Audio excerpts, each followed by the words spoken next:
रमेश अपने खेत में बीज डाल रहा है।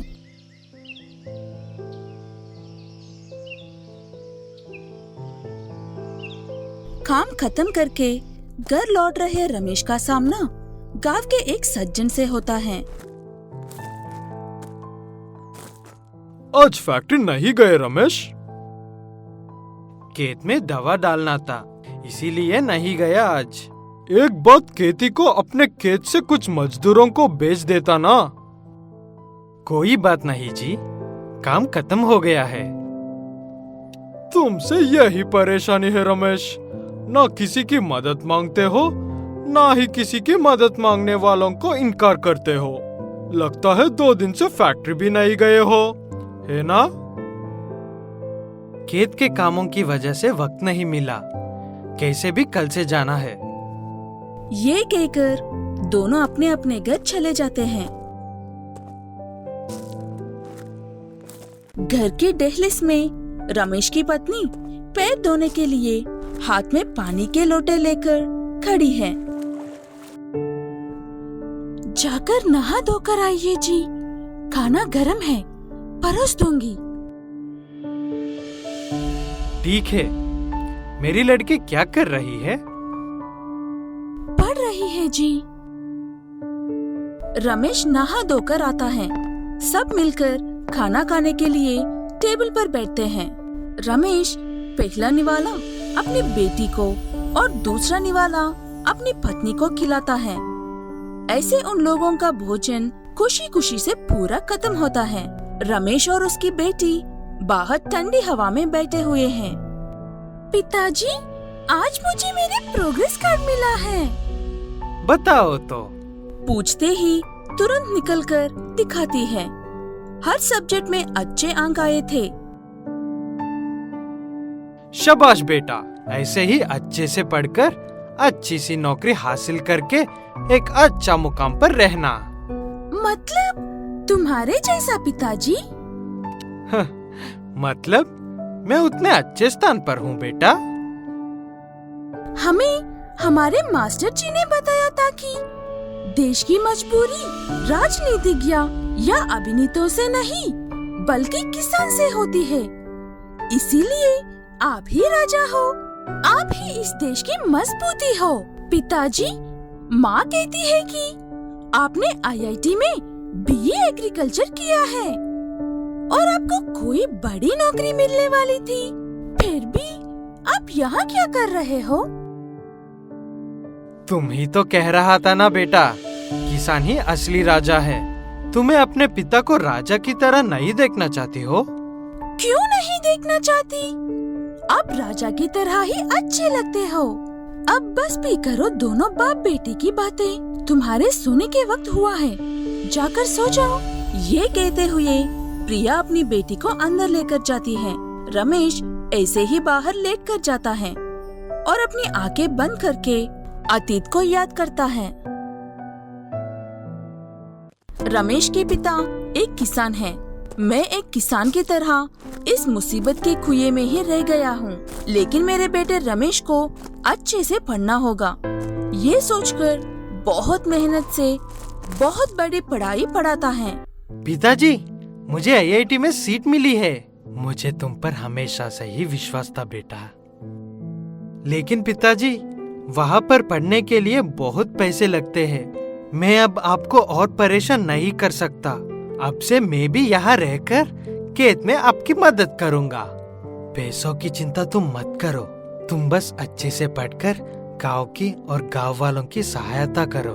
तुम तुरंत अपने बैग्स पैक करके कॉलेज के लिए निकलो। मैं पैसों का इंतजाम करके भेजता हूँ। रमेश के पिता अपने सारे खेतों को गांव के सरपंच के पास गिरवी रखकर पैसे लेते हैं।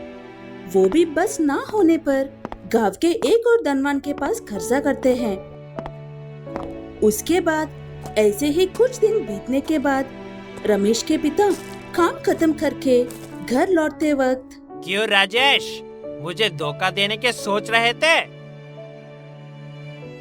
मैं आपको भला क्यों धोखा दूंगा साहब जी?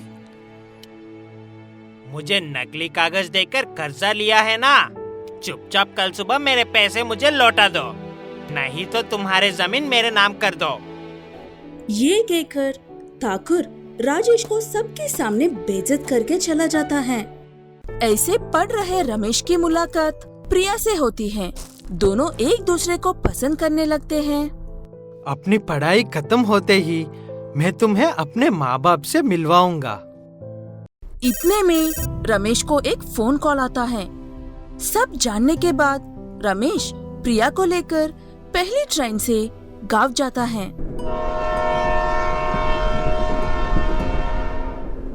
घर के बाहर लोगों की भीड़ लगी थी। रमेश के चाचा जी आकर उसे पूरे बात बताते हैं। रमेश मरे हुए अपने माँ बाप के ऊपर पड़कर रोने लगता है। कुछ देर में उनके अंतिम कार्यक्रम पूरा कर देते हैं। सब जाने के बाद रमेश एक अंधेरे कमरे में चिराग लगाकर अकेला बैठता है। तब उसके चाचा जी वहाँ पर आकर, तुम ही ऐसे उम्मीद छोड़कर बैठोगे तो कैसे होगा? तुम्हारे पिता अपनी सारी जिंदगी तुम्हारे भविष्य बनाने में निकाल दी थी। वो तुम्हें 4 लोगों के काम आने वाले बड़ा आदमी बनाना चाहते थे। क्या तुम उनकी वो काविश को पूरी नहीं करोगे? असल यहाँ क्या हुआ था चाचा जी? सब कुछ ठीक ही तो चल रहा था, फिर अचानक से ऐसा कैसे हो गया? ठाकुर ने तुम्हारे सारी खेत अपने नाम कर लिया था बेटा। गांव में इज्जत और खेत जाने की वजह से उन्होंने जीरा पीकर हम सबको अकेला करके चले गए हैं बेटा। रमेश प्रिया से शादी करके एक अच्छी जॉब ज्वाइन कर लेता है। तनख्वाह महीने का 1 लाख थी। रमेश थोड़े समय में ही ठाकुर के सारे पैसे लौटाकर अपने खेत वापस ले लेता है।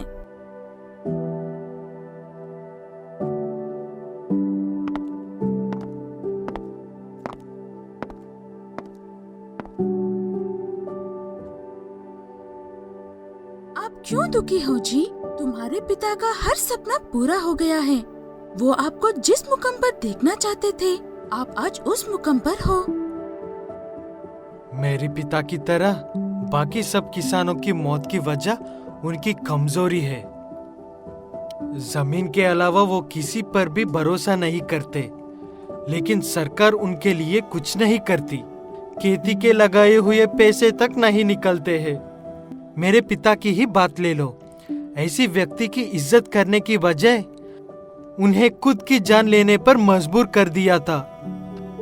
मेरे पिता ने मुझे इतनी मुसीबत उठाकर इस काबिल बनाया है। अब मेरा वक्त है कि मुझे लोगों के लिए कुछ करना है। मुझे अपने पिता के जैसे किसान बनना है। प्रिया, मैं ये जॉब छोड़कर अपने पिता की तरह खेती करना चाहता हूँ। क्या तुम मेरे साथ दोगी? अच्छे काम करने के लिए कभी देरी नहीं करनी चाहिए। चलो अभी चलते हैं। ऐसे अपनी सारी कमाई से गांव के बाहर एक फैक्ट्री बनाता है और ये फैक्ट्री उसी की है। ये बात सबसे छुपा कर रखता है। रमेश गांव के बहुत से लोगों को अपनी फैक्ट्री में नौकरी देता है, जिसकी मदद से वहाँ के किसान खेत के काम करते हुए फैक्ट्री में रोज की मजदूरी भी करते हैं। इसीलिए उन्हें कभी किसी से कर्जा लेने की जरूरत नहीं पड़ती थी। इतने पैसे कमाकर खुद की फैक्ट्री लगाने के बावजूद रमेश अपने खेत का काम खत्म करने के बाद खुद की ही फैक्ट्री में मजदूरी करने के लिए जाता है। एक दिन ऐसे ही जब रमेश और प्रिया साथ मिलकर बाहर घूम रहे होते हैं, तब उन्हें कचरे के ढेर के पास एक छोटी सी लड़की दिखती है। वो दोनों उसे लेकर अपने घर जाते हैं और उसे अपनी बेटी बना लेते हैं।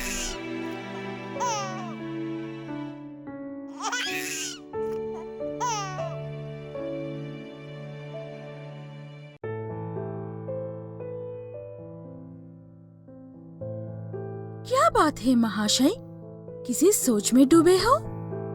कुछ नहीं। मेरे बारे में बेटिया को क्यों बताया? कुछ नहीं। स्कूल में एसे राइटिंग कंपटीशन था। बेटिया असली हीरो के बारे में पूछ रही थी। मैं एक ही असली हीरो को जानती हूँ ना। मैं हीरो हूँ तो तुम कौन हो? दोनों एक दूसरे को देखकर मुस्कुराते हैं। बहुत से लोग पर्दे पर नाटक दिखाकर दर्शकों का दिल जीतकर उनके हीरो बनने की कोशिश करते हैं, लेकिन वो लोग कोई हीरो नहीं, बस एक कलाकार हैं। हीरो तो वो किसान है जिसे हम साल में एक बार भी याद नहीं करते, मगर दिन में 3 वक्त उसी की मेहनत से उगाया हुआ अन्न खाते हैं। इसीलिए दिल से बोलो, जय किसान।